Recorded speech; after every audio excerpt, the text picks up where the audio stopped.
สบายดีบทเรียนนี้จะมาสอนเกี่ยวกับวิธีการ convert PDF ไฟล์ให้เป็น Word Excel และ PowerPoint โดยไม่ต้องใช้โปรแกรมด้วยวิธีง่ายๆ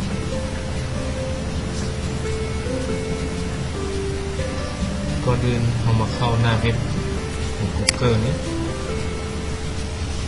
แล้วเขียนคำว่า convert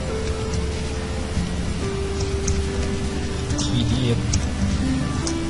to Word เลือกเอา Word ก่อนConvert เป็น Word คลิกเข้าไปเลย ในนี้จะมีหลายตัวลิงก์ของเรื่องติ๊กตัวเองเลย Convert PDF to Word ออนไลน์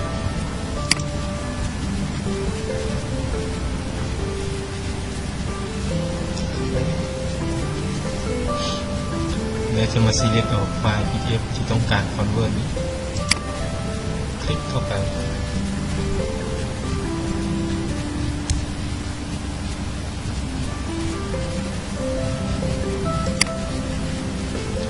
แล้วเลือกไฟล์ PDF ที่ต้องการ convert Open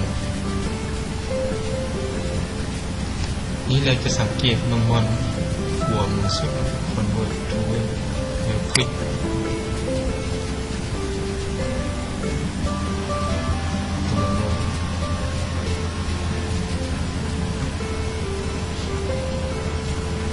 เราจะสังเกตเห็นว่าสำเร็จแล้วนะกดมันไฟล์ที่เปิด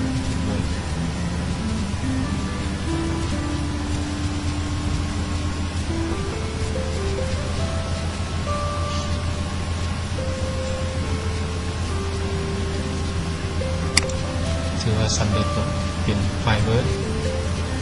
ในการ convert PDF เป็นไฟล์ Excel ก็ขั้นตอนจะคล้ายกันมันคือหาเขียนคำว่า Excel เข้ามาหาลิงก์นะ PDF to Excel คลิกเข้าไป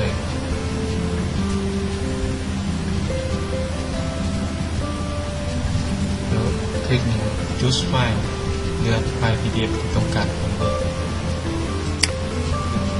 สอบเลย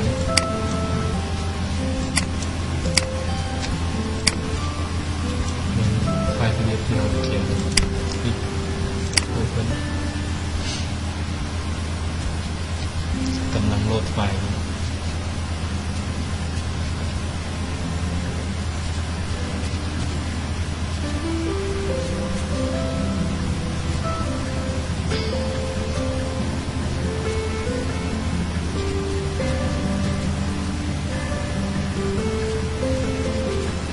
นี่เราสำเร็จแล้ว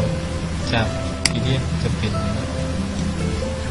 ไฟล์ของ Excel แล้วกดดาวน์โหลด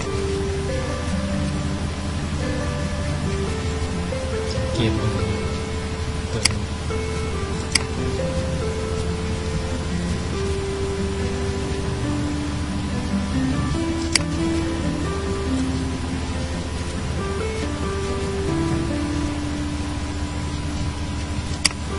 มันจะสามารถดัดแปลงแก้ไขใ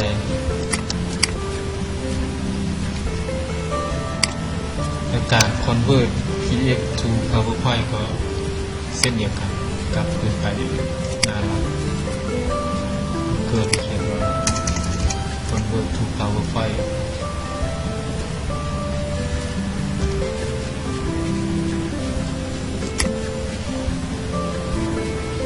คลิกเข้าตัวนี้เลย